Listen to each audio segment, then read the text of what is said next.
nicely. It's the Drew and Fuse Show. The Drew and Fuse Show. The Drew and Fuse Show. Yeah, they clean up nicely. Yeah.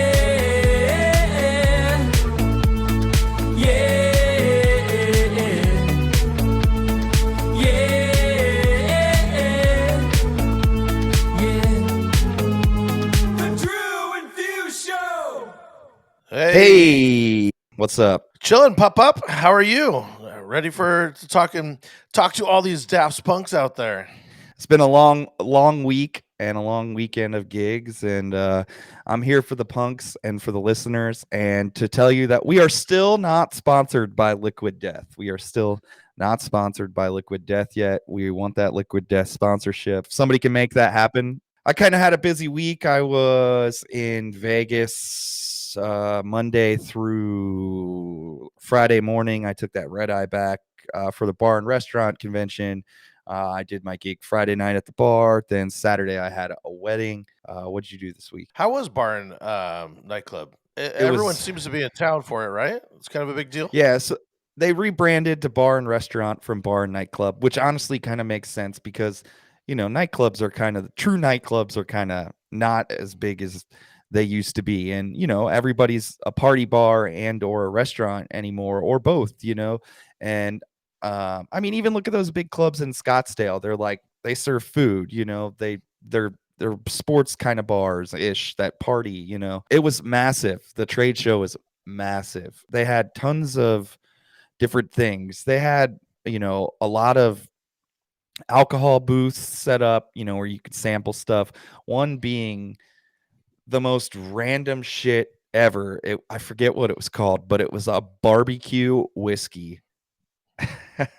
Yes, barbecue whiskey, and it tasted just the face you made. That's what it tasted like. I got to give a shout out to White Claw real quick because my buddy Chander is the head of like on premise and distribution for all of North America, and he really took care of us Tuesday. We went out to Omnia, and he had a table on the balcony, you know, for the nightclub that night. He couldn't stay all night and his people couldn't stay. And basically we showed up and he was like, okay, now that you're here, the table is yours and the booze is yours. Have fun. That was pretty awesome because we got that whole experience without having to, you know, to pay for it really. So that was great. Loud Luxury played that night and that was cool. They did their thing. The first 20 minutes, I was like, oh, wow. And then it kind of tailed off. But I mean, I'm way more of a harsh critic on DJs than probably most. Monday night we went to XS first for they had their like tech house thing going on. I forget what it's called. The Art of the Wild or something like that is what they call it. And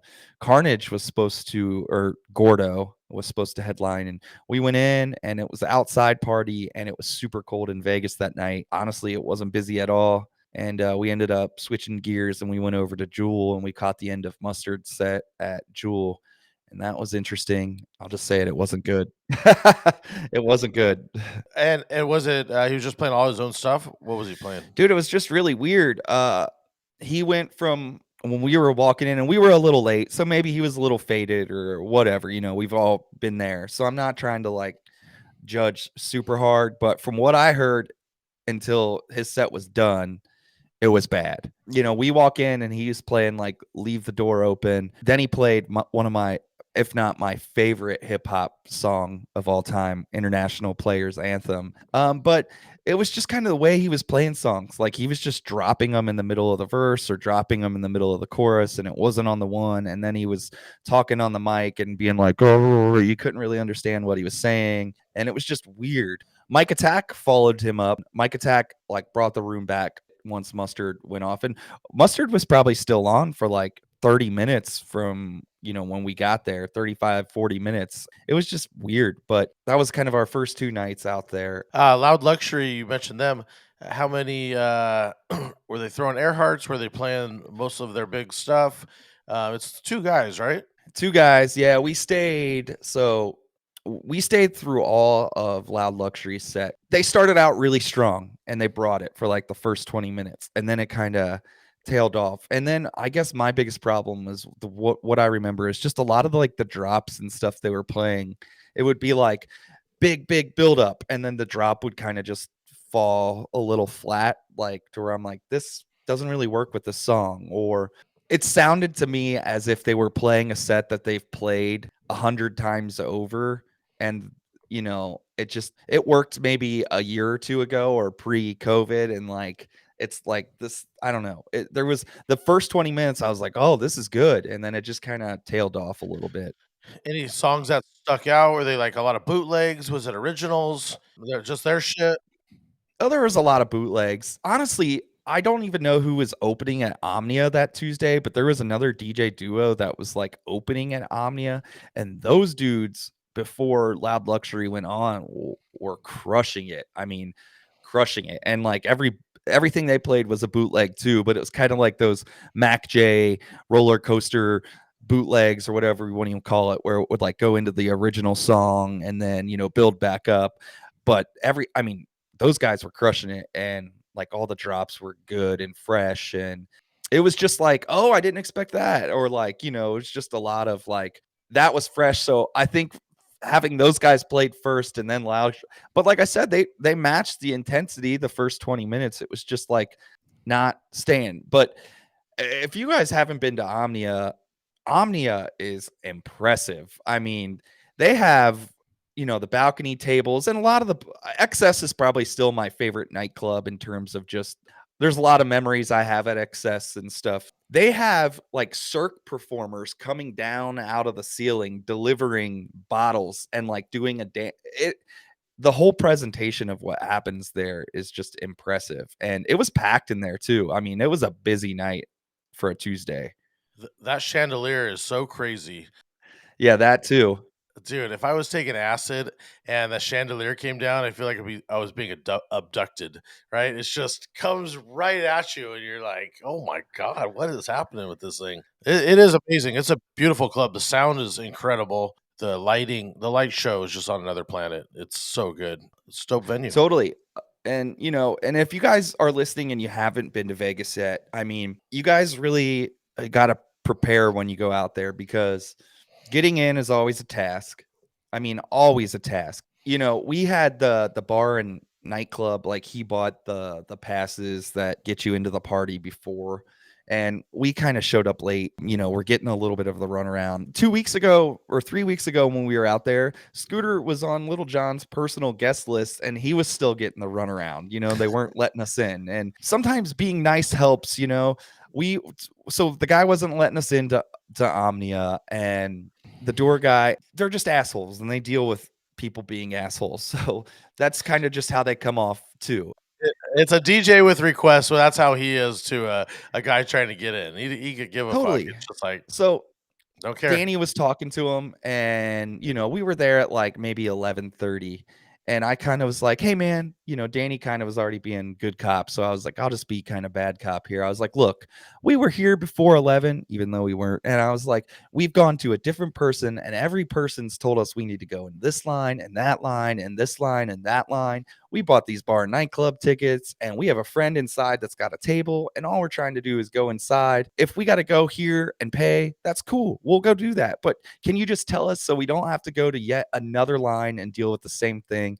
And you know what he did? He called over the manager. He told the guy, and he was like, you guys can go on in. There it is. Look at that. It was as simple as that. It was like being nice to the guy. Like, we were like, we're just actually trying to figure out what the fuck we need to do to get in at this point, But here's the other thing I will say. If you guys are going out there and you're just a nobody like we were, we're just nobodies in the crowd, going to the bar and buying drinks at Omnia. We bought 2 vodka Red Bulls, 2 Tito's and Red Bulls, and 2 shots of Jameson, and it was like $96. So, I mean, that's something you also have to, you also have to prepare for. Luckily, like I said, that was just when we first walked in, and we got to go to the table, and that was nice. I mean, but had we not, I mean, if you're a bar person, you could easily spend hundreds of dollars there. I mean, Oh, I was gonna say that's why you got to stick with the acid and the Molly, right?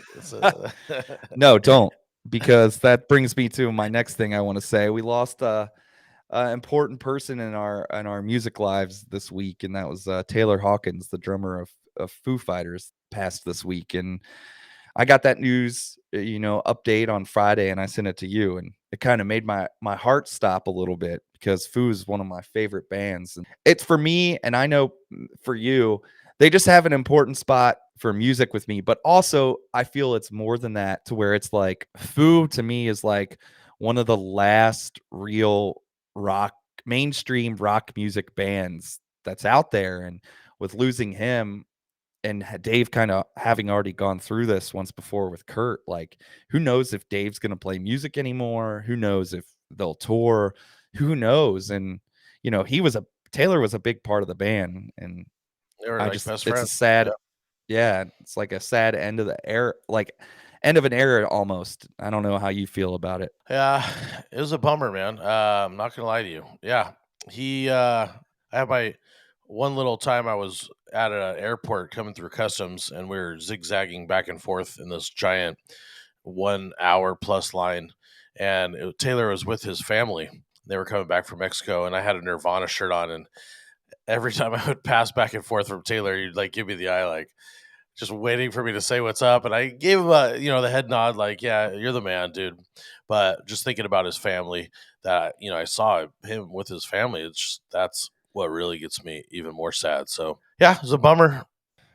It's so, we take for granted, I feel like, all the time, that this life is, especially, we do tons of fun stuff on the reg, like it's never going to end, and that, you're a superhero, and like in a sense of like we do all this fun stuff, and it sometimes you can get caught up in it all, and there's a lot to get, obviously, he was caught up in a lot of stuff and had some issues, and it's just sad. It's just another reminder to to always be in the moment and remember that at any moment it could be over. So that's kind of how I feel.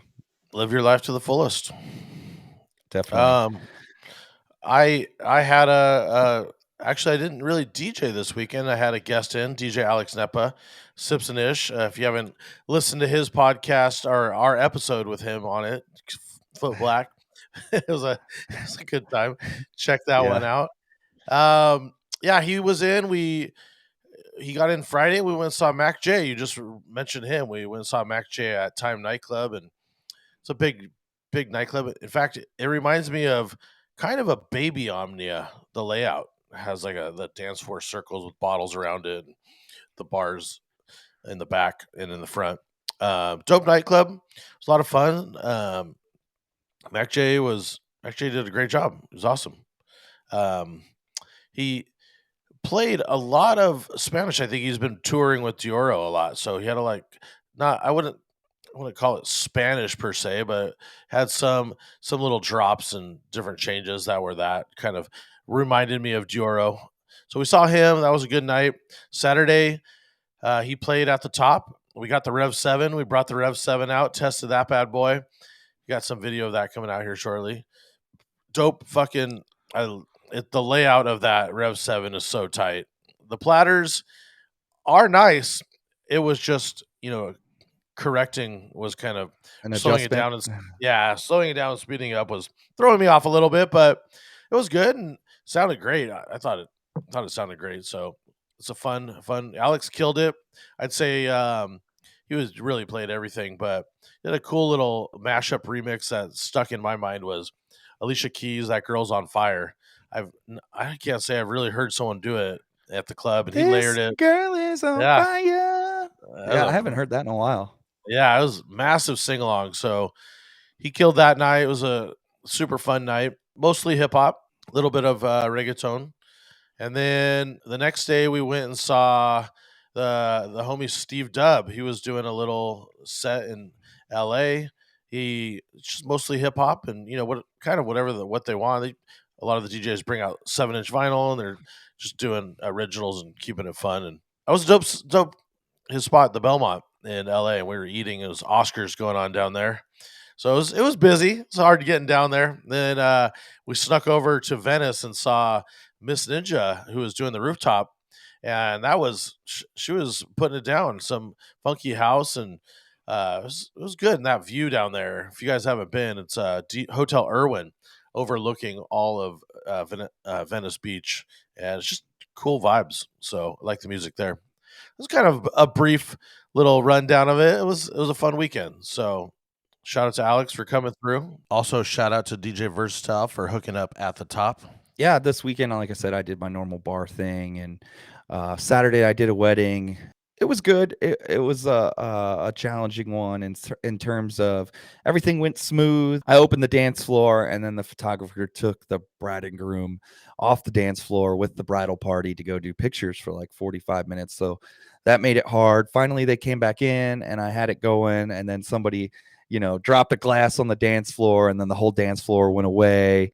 Finally got him back, and the last hour was like a party, but it was challenging. The crowd was an older crowd. There was just a kind of a lot of things disrupting the party element, and it just made it challenging. But overall, I would say it was a pretty good wedding, and that, Big track, big moment for the dance set. honestly, I was playing like a lot of 2005 to like 2010 stuff. So like, honestly, I just did like a hard drop of, Drew's favorite track, Usher, Yeah, and it probably still got a bigger, reaction coming in with the synths, the dun dun dun, like, just kind of hard drop that in, and I probably got the bigger reaction. It's Tricky was another one that worked big. Honestly, just really basic stuff was working this weekend at that wedding. I know we talked about this personally on the side, and there's nothing you could do about it. This photographer threw you just under the bus for this one. But yeah, just talking with those photographers and trying to let them know, hey, the party is just as important as that picture. So get it when you need to get it, and just having that communication. And this photographer just ran Dave under the bus and was like, "Hey, I'm taking him. Sorry." And he's Yeah, like, "Oh." taking them, and took them for a long time. I mean, 45 minutes is a long time for the opening of the dance set. So That's some people's um, whole dance set. yeah. So, but it was good. I was leaning big on, because it was an older crowd, I was leaning big on the slow songs and some of the old songs. And even they wanted some line dances at this wedding, which when I do that, it makes me personally, it hurts my soul. But, sometimes you just got to do that. So I would play like slow dance, and then like play the whole song, and then I'd be like line dance, and then like try to come out of that line dance with like just some other really familiar stuff to like keep it going. And I always try to say, in the meetings, and I know Drew does this too, it's like, if you guys are out there partying, everybody's going to be out there partying. Like the dance floor at the wedding is big on the bride and groom. So with that being said, we got Warren is in the background. He's ready to jump in, and he's got a brand new topic for us. Drew, you kind of want to tell him about it? He wants to teach you guys how to throw your own party. Springtime is here. Summertime's coming up. DJs, throw your own party. Everyone talks about wanting to do them or play their own music or just create your own style and your own vibe. This is the best way to do it. Throw your own party. Warren is going to break it down for us. So, with no further ado, hit him with the Warren theme. If we got it, we got that queued up.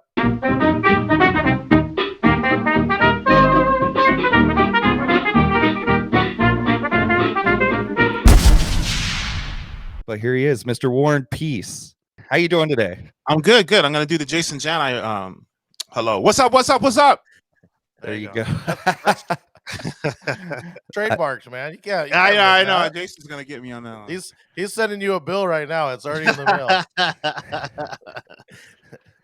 mail. You've been busy? Did you have a busy weekend? Man, I'm always busy. I'm always running around. I'm always doing too much stuff. But I love it. Everything's good. Did you gig at all this week? Did I gig this week? Not on the week, but yeah, I had a gig in the middle of the week. It was outdoors at Dre's Beach Club. It was private for a recycling company. Like, there was a big recycling garbage convention in town, so I did their party. I always get those random corporate stuff too, where it's like, sometimes you don't even know who the corporate you're DJing for. You're like, oh, you do vegetarian meat. Cool. Yeah. Yes. I try to find out now who my corporates are. Before I was just like, I just show up, but like, I just need to get the right frame of mind, especially for like medical companies, and medical companies are the worst. Like, they're just so on you. but everyone else is cool. So I just need to get the right frame of mind. Do you theme it out a little bit? So if you get recycling companies, you throw out some kind of recycling song. No, I usually don't do that. I usually just kind of, the key thing is just get them dancing, get them moving. That's my main thing. So I usually don't theme it out at all. Was there a big song that worked at the recycling party that you remember? I mean, the normal. Let me think of a big song that I usually don't play that worked really good. And I can't think of what that would be. It's always the normal, it's the top for these gigs. It's always like the normal shit. I try to pop in new stuff like during dinner music. Like I got a really good reaction from Tame Impala, which kind of surprised me. Like Tame Impala is one of those artists like I wish I could play at prime time, but I know I can't. So I'll sneak it in to see how cool the group was. And I got a pretty decent reaction. I was like, all right, this group kind of knows what's going on. But then again, a decent reaction is like toes topping, heads bopping, girls swinging their hair. Then I'm like, okay, this is gonna work. No one's singing lyrics or anything like that. I just off the top a recycling song, Yakety Yak. Yeah, take out the papers and the trash. You don't get no spending cash. I could have crushed, man. I feel usually like I did a theme party for it was Woodstock, and I researched my ass off for like 60s and 50s. Like I was digging deep, and I was listening to stuff. I was thinking of mixes. I researched that for like a week, and I get there and find out it's a young software company, and they only wanted to stay in theme for like 20 minutes. Because anytime you get a young software company, the end of the night's going to end in trap and EDM. Like it's, they want to go. And when I found out it was a software company, like, I did all of this, and I'm playing all like, I got Doc Adams. Is it Doc Adams? Is that the name? Doc? Yeah. I got all his old like redrums. I'm like lining them up. I'm like, oh, this is gonna work. And come to find out, there was like, yeah, okay. I remember when the girl Amanda looked at me and she was like, okay, Warren. I was like, all right. I did a 90s themed vegetarian party. This was like 2 weeks ago, and it was a vegetarian meat. It was like meatless, whatever. It doesn't matter.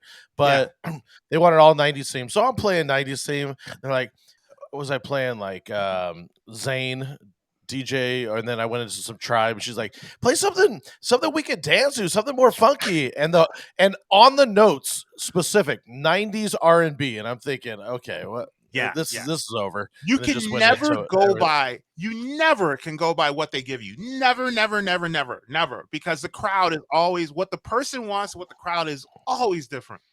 Yeah, you have to be prepared for that, but you can't always like. Completely. It worked for a little bit, and I hit some bangers, but once you got too deep into Rump Shaker and everybody's like, young 20-something, they're like, huh? Zoom and a boom boom, like DJ, flip it up, rotate it. Did they hit you with the? Yeah, I got the no throw, and then they came up and they're like, hit the wobble. I'm like, is that a new song? I did get hit with this for the first time. This lady was like, stop talking on the mic and dropping the music out. I was like, huh? She goes, when you're talking, like, just let the music keep playing. And then I was watching her dance. I was like, oh, you can't dance. I see. Because when I get on the mic, I drop the music out so you can hear me, Yeah. You don't sound garbled over the, so you can hear me. And I've never gotten that in my whole life. No one's ever brought that, like, said anything about that. But then I started watching her dance. And if I dropped out, even though I put the music back on beat, you drop it out and you stick it back on beat, like everything's still on beat. I started realizing, oh, you can't dance. Okay, I got it. So if the music, you're just all, so I was watching her, she dancing, and then I talk, and she'd be like, oh, and I got it. She was doing the Elaine from Seinfeld dance. Yeah, she's like, So, but I wish you would. No, I need you to teach DJ Mustard that trick, because when we saw him on Monday, he was like, "Oh, no, DJ Mustard." I was like, "What is happening right now?" Yeah, no. Back when I was at Raw, me and my boy Bob perfected that. Like he had his own mixer. I was like, dude, you take it out whenever you want. But he would always, hit it back on beat. And that's what I did with that lady is I just started hitting every snare when I talk, just so she could, because she was, I think she was like a director or something, but she was adamant about don't drop out the music. I was like, I had the same thing at my party. They were like giving me the cutthroat. Hey, stop talking. I go, I actually don't have the mic. That's your the MC or the main guy of the night that she was standing next to. She was cutthroating me, and I'm like, next to you. Oh. Today we wanted to ask you and talk to you about throwing your own party. You do your own party out in Vegas, whether people know it or not. If you kind of just wanted to tell us a little bit about that and kind of how you go about it and what you're doing out there. So I had this talk at DJC a long time ago. Actually, Brian B hit me on Facebook about it recently, like a couple weeks ago, and just commenting how I said that you need to throw your own party. So we as DJs, we see everything. Like everything's going on, we see everything because it's our job. We have to see everything. And I always tell other DJs that you have to throw your own parties. And because you're seeing 70% of how a party works, the other 30% is just how the bar works. And how the bar works is really not brain science. It's not, rocket science. It's, you talk to the manager, and after a couple nights, you'll figure out how the bar works and how much money's made and et cetera. And, when you got a good night and what that does to the bar and blah, blah, blah. So I've always told people you have to throw your own party because you know how to throw a party better than anybody. Like you really need to take that knowledge to you need to take it to the next step and really think about it with your business. So 4 or 5 years ago, me and my boy Dave, we said, you know what, we need to throw a party for the mid-level people in Vegas, not people that want to spend $100 at the door and $30 at a drink at, Excess or Marquee or these big clubs. So I was just like, there has to be a mid-level. And so we went out one night downtown. This is a long version of the story, by the way. So we went out downtown and we started noticing that people would just get a drink and, one of them fancy drinks and just walk downtown and be like, woo, and then, jump into a bar or something and be like, woo. So it was like Mardi Gras. They were just walking around for something to do. And I was just like, dude, there needs to be something down here that's like, can work for these people. And so that was our goal, was to go after the normal visitor that comes to Vegas, not the people that are spending $3,000 for a table. And $3,000 is not exaggerated, people, like not those people. So we approached a pool and we said, hey, we want to do a reggae party because we figured reggae was a great niche and it was underserved market. So we wanted to start with the underserved market. So we basically said we're going to do a reggae party. I started doing Facebook ads for the reggae party. We worked out a deal with the hotel that we got the door and they kept the bar. And, we advertised everything was Facebook advertising, Facebook, Instagram, everything. And it's blown up to the point where this year it's like a slam dunk. Like people are hitting us on Instagram going, where's the party? When's what's going on? When's this? This year is going to be a slam dunk. Our first party starts Cinco de Mayo weekend. I think it's the 8th, that Saturday. But it's been so successful, but that now we've added a Latin party to it. So now we're doing a Latin party every Friday at the same venue. And the way that happened is I went to the venue and I was just like, yo, you guys do. So they used to do this thing called Old School by the Pool, which was like my uncle would show up and they'd play old hip hop and R&B and they'd party. So I told them, I said, if you, and this is all from knowing bar numbers. I said, if you look at the numbers from when we did Latin parties to what you guys are doing on Fridays with Old School by the Pool, you'll see that our Latin numbers are much better than your Old School by the Pool. And if we consistently do Latin, the numbers will overtake what you guys are doing on Friday. So I said, I want to do Fridays. And they were like, okay. And then I said, Friday will bring in a younger clientele. They'll bring in people that want to spend more, and they'll be more inclined to hang out and spend money at your hotel. On top of that, they'll be more inclined to gamble. They'll be, I was just like, they have more disposable income. So I pitched it, and this was just a quick email. And they hit me back and they floated it to all the departments, and they're like, hell yeah. So now we're doing a Latin party every Friday, a reggae party every other Saturday. And they threw to me, they said, well, we have these other dates. Do you want to do EDM? And I said yes initially, and then I could pull it back because I just had too much stuff going on. But we basically had it to the point where we have a venue, and I can do almost anything I want there, and keep the door. And this is in Vegas. This is why I tell people I'm doing this in Vegas. Like, you want to talk about entertainment choices? I'm in Vegas. There's so much shit. I mean, even walking down the strip or downtown with a half drunk with a thing full of margarita with in those funky ass glasses, that is something that we're competing against. And it's like 20 feet away from us. So I always tell people, like, oh, I don't know how to throw an event. I'm like, you do know how to throw an event, because I'm doing it in Vegas. And I guarantee that in your market, you don't have competition like I do. So that's where it started. And we've also looked at doing things like, doing things for like realtors, or doing like special parties for like realtors, and then branch that out and do something where, okay, you're doing realtors and hair salon people, and then branch out and just get bigger and bigger and bigger, and try to, because we're thinking like, let's try to go after the cute secretaries that never go out. They work at their job, they eat a salad during lunch. After their job, they go put on their brand new outfit and they work hard as fuck out for an hour at the gym, hour and a half, go home and Netflix and chill, either by themselves and their dog, or by themselves and, with their husband.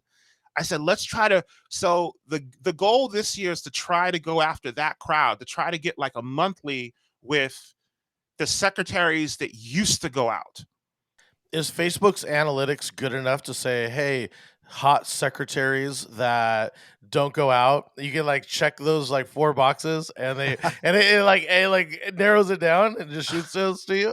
It is, but you can't type in the word hot secretary. So for something like that, you would go age group here to here, female, that like to work out, that like music, that, and you could put in mortgage industry, real estate industry. You could put in all these industries if you want, and you can target those people. Dude, Facebook will grab them like that. Dude, the Facebook algorithm is true. Pete, you always hear it's amazing, but it's beyond amazing. Like, the information they know about you is insane. Like, it's really, really, it's really bad. It's really bad. Like, the amount of stuff they know about you. A party like this, are you advertising? It's, I guess, geo-based, right? So you're not really able to get the tourists that are coming in. You're kind of just hitting that this is happening. Or are you trying to aim for the locals without giving too much away? Yeah. How would you do that? Well, what we've started. So initially, when we first did it, I started targeting like people going from so on Facebook, there's something you can go, people that are like temporarily in Las Vegas. I forget what they call it, but you can target people that like just showed up in Vegas. And I started doing that, and I was like, I didn't really get a response. And then I started doing a Gigo target. I said, everyone at the airport. And I started jumping hundreds of dollars, everyone at the airport. And I really didn't get a thing from that. And I think it's because the tourists and the people at the airport, if you ever come to the Vegas airport, you're pretty overwhelmed by the amount of shit that is there. So I was just like, okay, this is not working. So what we realized is we just targeted locals, and we had enough locals that would come out. But what had started happening is the Facebook was feeding it to people that just came in town also. I remember I'll never forget, had about 10 people from St. Louis, and they're paying at the front. Dude said, I didn't know it was from St. Louis, but he was like, man, if I got to see your ad one more time on Instagram, And I was just like, what? You saw the ad on Instagram. And anyone that says like, really, what, because I want to know what direct feedback. He's like, yeah, man, I came off of, we just flew in and blah, blah, blah. I was at the hotel and I look at the phone and I kept seeing your ad. And then my boys started seeing their ad. And I said, would you guys like reggae? Yeah, we like reggae. I was like, So it started like, everything started like, it started clicking like, okay, this out. Facebook kind of knew what I was trying to do. I didn't target people from out of town, but it started actually targeting people that like reggae. And Facebook started targeting, and there's a checkbox for this. Facebook will target people that Facebook thinks wants to go to your event. I don't even know how to explain that, but there's a checkbox that says something like, do you want to broaden this audience and let Facebook decide, or something like that? And every time I've done that, dude, it's worked. Every single time. I'm like, wow, like it just, the amount of stuff they know on you is really insane. For somebody that's throwing a party that doesn't know and might want to get into this in their local market, do they need to keep it niche? Right? So you're doing reggae. Do they need to keep it niche, and that they need to have not reggae so much, but like all hip hop night and all Latin night? Can it be quote unquote open format, whatever that even means anymore? Do you recommend narrowing it down? I recommend, yes, narrowing it down to a niche, but you're the master of your market. You know your market. I mean, I honestly had the same talk with Fuse, like 3-4 years ago, because honestly, me and Dave wanted to get trap artists and do a tour down the Midwest and do spots. And Cincinnati was one of the spots we wanted to do because he said there was like 4 colleges around. So I would say niche, because niche is, Dominic says this, the riches are in the niches. I would say niche, but I wouldn't. You know your market. You know what your market. Do you do it once a month? I don't know. Can you do it more than once a month? Do it at least once a month. Do you do it every other week? I mean, you'll know if you can do it every other week. You know your market. But the one thing I would say is the thing that really helps us is a pool. I mean, we're doing a nighttime pool party. Like that in itself is a niche. And Drew, you were at DJC. I want to do a nighttime pool party at that same hotel that we stayed at, because it's, and I was talking to Monk about it, and Monk was like, oh, I got a better hotel for you. Because once you throw in there's a bar and there's a nighttime pool party in someplace like Phoenix where it's still like 105 outside and at midnight, like, if you're lucky, right? Yeah, like, dude, everybody, dude, girls will use any excuse to show up in a bikini. You see it during Halloween. So, it's like I niche as far as music, yes, but niche as far as like an experience they've never seen before, definitely. But do you have to do a niche? I don't think so. I think the easiest way you could do it is you find the bar that's open that's doing horrible or doing not that good, and you market the fuck out of that, and you decorate it. You give away, do a phone party, do fucking, I don't know, get a beer sponsor and give away free beer for the first hour. Like, even if you're only charging $5 at the door, you're charging $5 at the door, and say, I don't know, 200 people show up. That's $1,000 that you're getting, and you keep that going, and then you go to the hot bar and go, yo, I got 500 people, I got 300 people showing up this gig. I want to do your spot, but I want 10% of the bar. Like, you have power. Like, you have power when you have these numbers. Like, you have power. And I think as DJs that we're on the front lines of this, and we don't think like this. And I think that everybody really has to start thinking. So DJC, I was talking to someone in Utah, and he was like, dude, that makes a lot of sense. I go, dude, this is what you do. You do the gig. And I said, think about how many brides you can get from that gig, because you're doing the cool party in town. You're doing the cool monthly everyone hangs out at, and the thing about a monthly is the hot secretaries or the older women that used to go out, they can show up monthly. They can't show up weekly, but they can show up monthly. And, think about all these highbrow people that show up, and they're, the bar is selling top shelf liquor, and, people are putting on, they're not wearing sneakers. They're wearing collared shirts and, shoes. Like, think about how awesome this crowd looks. And the crowd comes, and once you have that crowd in the palm of your hands, you can take it wherever you want. The idea I was telling you about the secretaries, we were just thinking out loud. I was like, what if I get 1,000 secretaries in all of the, real estate market, mortgage market, whatever. Top secretaries of Vegas. This is called like that. And I'm stereotyping, but I'm sorry. Say top secretaries of Vegas. So I get 1,000 of them and their husbands or boyfriends or whatever showing up, or just big groups of girls showing up. And I have it, say, at a hotel in Vegas, and the place is fucking cracking. Like, it's awesome. Pool or not, the place is cracking. I could go to Wynn and go, hey, I have 1,000 people with an income range of 150,000 and over, and I do this party. I want your ballroom for free. And then you can go to sponsors and go, hey, we're going to give everyone gift bags. You get a free test drive at a car dealership. You get, free spa tickets. Dude, everybody would jump on that because you have this demo audience that everybody wants. And all I'm saying is, if you start thinking like this, you'll find something in your market, and something that makes maybe $200 the first time. Well, you lose money the first time. Within 3 or 4 months, it will make money. It will make money. Yeah, and as far as DJs, since this is a DJ podcast, are you rotating the DJs? Do you guys DJ it? How are you able to do that? Because do you find that you need to stand at the door and kind of watch this? So this year we're actually hiring people at the door because we don't want to be there every week. Yeah. So we're actually hiring people to be, but they're people we trust. Yeah, we don't DJ. Me and Dave do not. Even though we're DJs, we don't DJ. But we know when the DJ's messing up, and we'll pull them aside, be like, dude, what are you doing right now? We need this, pick it up. Or we'll know that if a band's playing, we'll be like, yeah, this band sucks. We're only gonna do one set. Kick them off, because we know what the tempo of the party should be like. We know what the feel of a party should be like.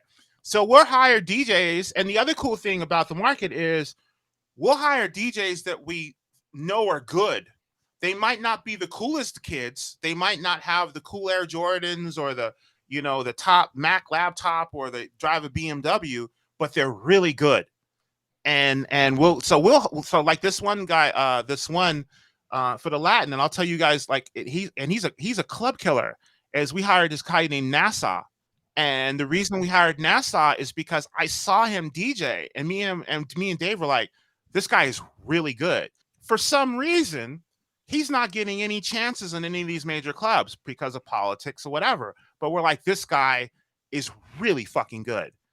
And so, yeah, we hired him, and he's doing our Latin stuff. And we know that all we got to do is bring the crowd. They're here, Nassau, be like, oh, this guy's really good. Nassau did a party. We only had 300 people there, and he had all of them singing the song, drinking. The bar did almost as much as that Friday did with like 800 people. Like, he had them going, and that's when we were like, okay, this is our guy, period. So do you find that sticking with a resident would be a good thing, or rotating it in and bringing in some new talent along with you and like maybe the popular resident or even a headliner? I guess you just got to see it, right? Yeah, you just want the DJ to be good. Don't put that much importance to the DJ. I know we're DJs, but honestly, we're not that important. So just find someone who's good, someone that can keep the crowd, someone that the crowd likes. Whether a person is popular and has 10,000 Instagram followers, I don't really care. If they can keep the people there, that's what you want. We're talking about bringing in a band just because a band switches things up, but that's the only reason we would want to bring in the band. And yeah, we're talking about rotating DJs. We're talking about doing, rotating DJs throughs and bands. But honestly, I'm telling you right now, I know we're DJs, and I'm totally guilty of this myself. Like, I'm a good DJ. Yeah, you may be a good DJ, but they're not paying attention to you. There's a time and a place, to know when you're with the star and when you're just the guy that's playing the music. Yeah. Like, and I feel like most of the gigs that I take I'm just the guy playing the music in the background. Nobody gives a shit about me. And, if they're coming to a reggae party, they're coming because it's the reggae party. They're not coming because, Well, they know if you're bad. I'll just have that side that's argument. True. They'll know if you're bad. They know real quick when you're bad. And they do know that you're good, but like you're saying, as long as you're not fucking up, then it could go either way. Yeah. No, that's like very important. you got to be good enough to be good, but then when you're playing good and they go to look you up, you got to be big enough to where like all your stuff is on point, you know, Yes. like your social Yes. media and like this. They're like, oh, this guy, they have this guy. Okay, cool, you know. Yeah. Like that's But how it I doesn't. feel. Your shit doesn't have to be through the roof. You don't have to have 10K followers. You can have 200 followers, but you got a bunch of posts, and oh, this looks like a really cool guy. Like, dude, it doesn't. Yeah, you're people just want a cool place to go. They don't matter where they go as long as everyone's there. If everyone's there, then that's where the party is. So you use Facebook to get everyone there. You jump on your business sense and you charge whatever you can at the door. And if it starts getting bigger, that's when you approach the bar and you want a piece. Immediately, the owner is gonna be like, "Fuck you! I'm not giving you a percent of my bar." That's when you go next door. And That's there what you have it. There like some kind of maybe like a plan you keep. It's like every 2 months, or you just try and keep it moving. Yeah, you just move it around. You just move it around because that adds to the, especially if it's a monthly. If it's a monthly, you definitely move it around because that adds to the whole mystique. Like, oh shit, it's gonna be here, it's gonna be here. And dude, the owners will get on. I mean, 80% of something is better than 100% of nothing. They're gonna be like, oh shit, I can triple the amount of people here on a Saturday, and all you want is 20%. Yeah, here, take it. One of my Yeah. friends does a house party, and Warren, this is the one I hit you up about trying to get work Chris in at. But one of the coolest things about the party is he does 10 dates every summer, and it does rotate. It's 10 different venues, and the cool thing about it is you don't like get this like favoritism where it's like, you know, the crowds come that you get, you know, this bar has this crowd and these people and this DJ, and this bar has this crowd and these people and this DJ. The cool thing about it is with this party, because it moves, everybody feels like they can support it and they can do whatever because, you know, it moves around. It's more about the party than about, you know, this clique or this clique. And I think that's been one of the reasons that party has been so successful. And yes, you know, there is a lot of planning and details and stuff that goes into that kind of stuff, but because of that, you know, I think that's why that party's been so successful too. And honestly, like everything, like all the tools are there for you. We do all our tickets on Eventbrite. You would be amazed how many people go around the country following Eventbrite. I noticed that too. Like there's people that came up because I work the door and I ask them questions, and they're like, "Yeah, I saw you on Eventbrite." I didn't even know that was a thing. Like, and I was talking to this girl from New York, and I said, so, and she's, you know, a secretary that sits at home and goes out once a month. I said, so how do you know when you're going to go out? She goes, I just look at Eventbrite. I'm like, wow. Like, I never knew that. I was like, okay. So you do all your tickets through sales to Eventbrite. We got so good that Eventbrite called us and we cut a special deal with Eventbrite where they're taking less fees. So we just cut a deal with Eventbrite. You do all your ticket sales through Eventbrite. You do all your marketing through Facebook. You learn the business of the bar so you have leverage. That's all. Just so you have leverage. You get really cool with the bar manager. The bar manager we're at, he gives us the numbers for every weekend. So I know every bar. I know everything that happened for the last 2 years. He gave it to me. He said, here's all the numbers. And he's like, you know, he's not hiding anything. And so I have leverage. I can be like, hey, that's how I knew your Friday only made this much money. The 4 times I did Latin, we came within 70% of your mark, but we only had 30% of your audience. Like, you let me do Latin, I guarantee I'll knock it out of the park. And they're like, yeah, that's all. And as a DJ, all you have to do is learn the business through of a bar and expect to fail once or twice. But after that, man, and Fuse, you'll see it. Watch with your friend, you'll see it. You'll be like, damn. Yeah. They've been doing this for a couple of years, and they don't it's kind of a niche thing that they're doing here, but you know, they crush it. You know, people support them because of all the different reasons. And here, you know, it's a little smaller market, so there's a lot of the politics that go on, and because it's a smaller market, you know, there's only so many places that are popping, but because of what they're doing, it's been very successful. So, and but I bet you if you find a W hotel there that has a pool, and they'll say, okay, you got to be done at 12 o'clock, which is fine, dude. You because secretaries don't want to be out longer than that. So, you know, it's done at 12 o'clock and they got a bar, and you approach them after you've done this 4 or 5 times. You go, listen, I have 1,000 people. They're going to come out. Your bar is going to be $15K. Dude, their eyes will open. Because the first thing they say, oh, you need to pay us blah, blah, blah to rent the space. Like, no, I'm not renting the space. I'm going to partner up with you. and I'm going to give you Yeah. this. And they're going to be like, and they're going to say no. They're going to say no. But when you bring them numbers, you'd be like, okay. And if they say no, you just go to the next property. Say, oh, by the way, I thought I was going to do 1,000. I did 1,500. So you would have made this much at the bar. Would you like to play with me this week? No. Okay, cool. I'll just go someplace else. Dude, they're all come around. But Yeah. you got to get the business part of it down. And it's not that hard. The DJing part of it is much harder than the business part of it. There it is. Totally. Well, we know you gotta take off today, and we appreciate you, Yeah. you know, jumping on the show to do this with us and drop some information. So, DJs, if you have questions, you know, feel free to hit us up, and we can direct you towards Warren. And if you think you're a reggae DJ, don't be blowing up fucking Warren's spot super hard. If you think you're a reggae Actually, DJ, I'm looking for a good reggae female DJ. So yeah, if you are a female, there we What go. am I? yeah, then let me. Yeah, I want you know. Whoa. Whoa. Whoa.